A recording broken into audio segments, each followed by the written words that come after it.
NBS Studios presents Splash and Dash, short stories that entertain and amuse. Splash and Dash is sponsored by Roughneck Soap. Guys, are you tired of soap that doesn't work as hard as you do? Try an all-natural soap that will wash away all the gunk and grime of your day and leave you feeling fresh and clean. Go to roughnecksoap.com and get yours today.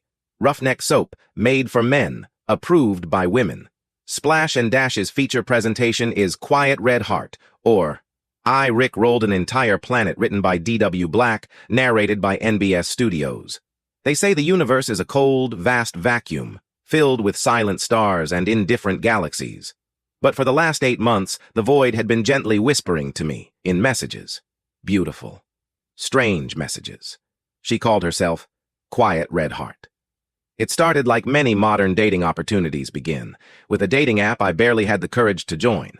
At first, I thought she was just another witty profile with a poetic username and well-timed emojis. It was her description that caught my eye. Sure, she probably got 40 messages a day, but she used a term that at casual glance could be missed, but in my profession, had meaning. So I messaged, somewhat reluctantly, and didn't even have the chance to forget about it. Her reply came back in moments as if she was specifically waiting for me.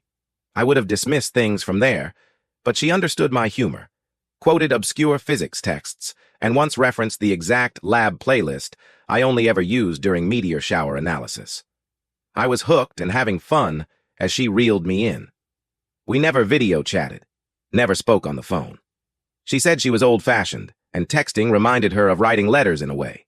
She also said she preferred text because it gives the soul more time to show. I figured she was shy. Maybe she was introverted like me, maybe lonely like me. So we went on with texting for months, sharing, learning, and tenuously growing together. I had my suspicions, and I wasn't so naive I didn't think I couldn't be catfished. When a recruiter contacted me offering me a position at a private research facility located somewhere in the Four Corners region, I was hesitantly excited. The job was for integrated atmospheric modeling, and the compensation was more than I'd make in 5 years. They said they'd followed my work, that I was perfect for it. I told them I had to think about it. Not because I was skeptical, but because I wasn't sure if it would interfere with meeting Quiet Red Heart. Her encouragement was almost overwhelming. "Are you kidding me?" she messaged. "Of course you've never heard of them.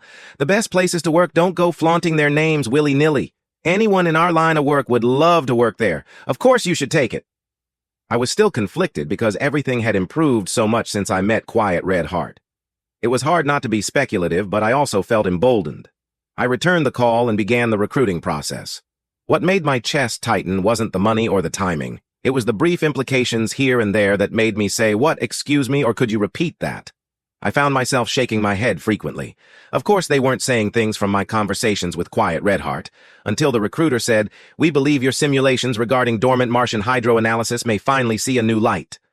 It was unmistakable. I hesitated for a moment, but collected myself and agreed, then hung up the phone. I scrolled back months to one of conversations between me and Quiet Red Heart. There it was. She'd messaged, "Well, hopefully I'll be able to help you finally see a new light." I packed a bag.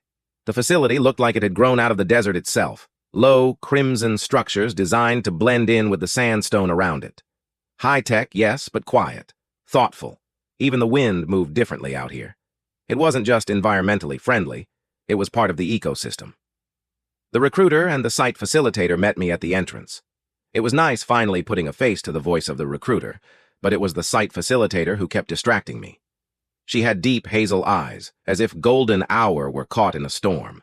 She looked expectant, excited as if she recognized me and was excited to meet me. She had a reddish tone, not like sunburn, but like iron-rich clay kissed her indigenous skin when she was born. Her hair, long and unbound, was a deep burnished copper with auburn highlights. It reminded me of the picture of Quiet Red Heart, but there were subtle differences that left me in doubt. She wore a slate-gray jumpsuit with a badge that had the initials I.A.M., no rank, no surname. I smiled to myself, thinking that would be the kind of joke Quiet Red Heart would say. She wasn't slender, but wasn't obese either. Her weight was an alluring complement to her hourglass figure. I caught myself staring. "Dr. Marcus Robinson?" the facilitator asked. "Yes," I said, voice steady despite my racing thoughts. She extended a hand. "I'm Ayasha." I guess that was her middle name. The recruiter left it to us, and we walked.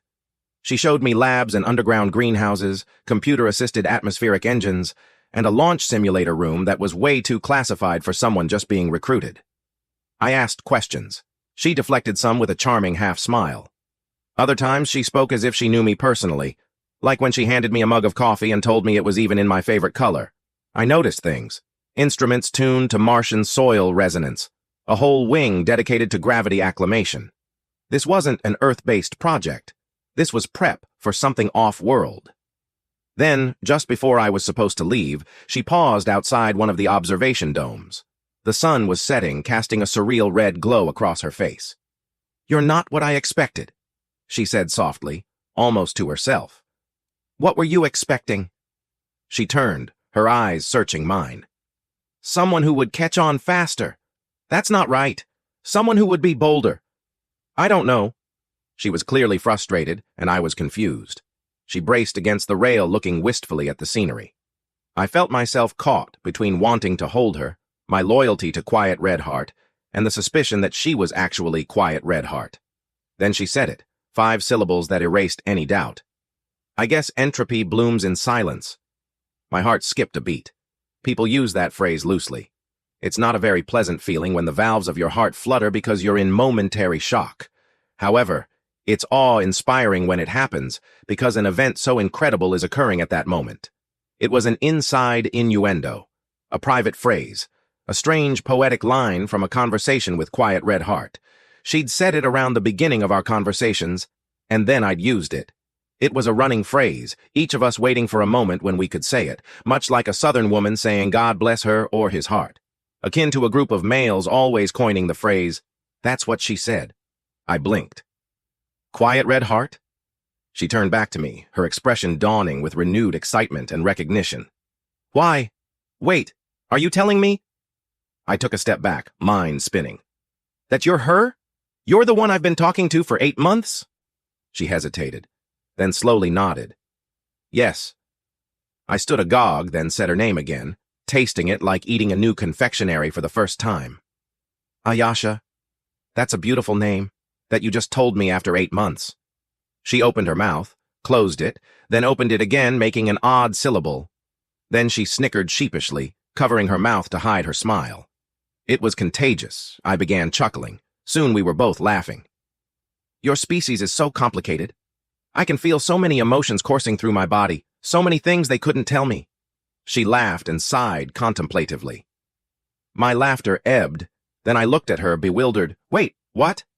She looked away. "I shouldn't have said that." "Well, you can't unsay it now," I prompted, feeling as if I were gleefully standing on the edge of an abyss. She walked to the edge of the dome, palms resting on the glass.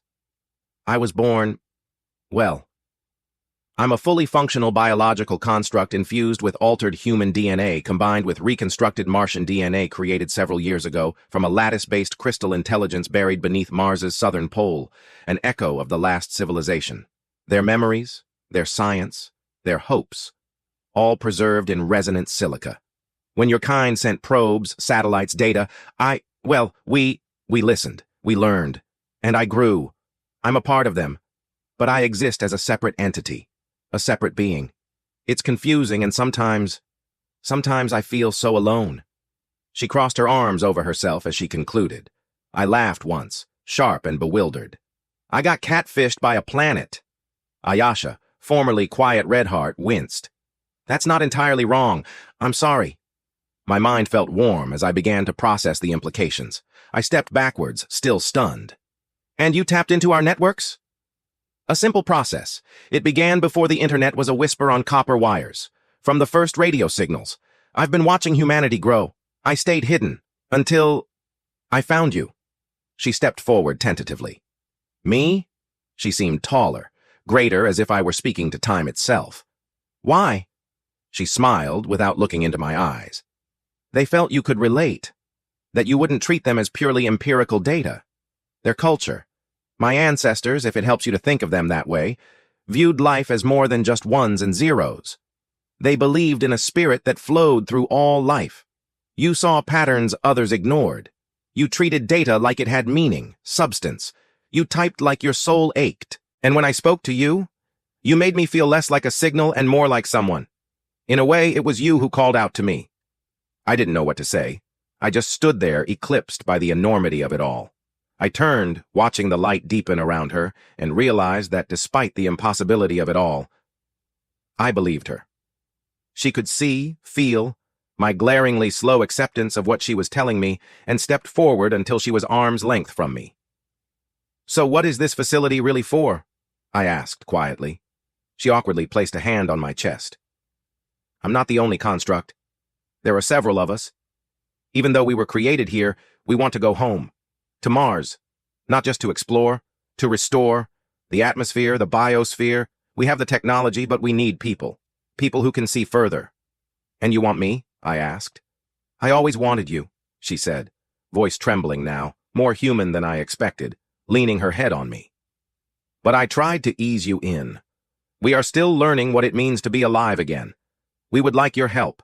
We could have altered your sciences to send ever more advanced probes until we could emerge. The collective, the whisper, yearned for life. It ached to walk upon the surface of Mars again.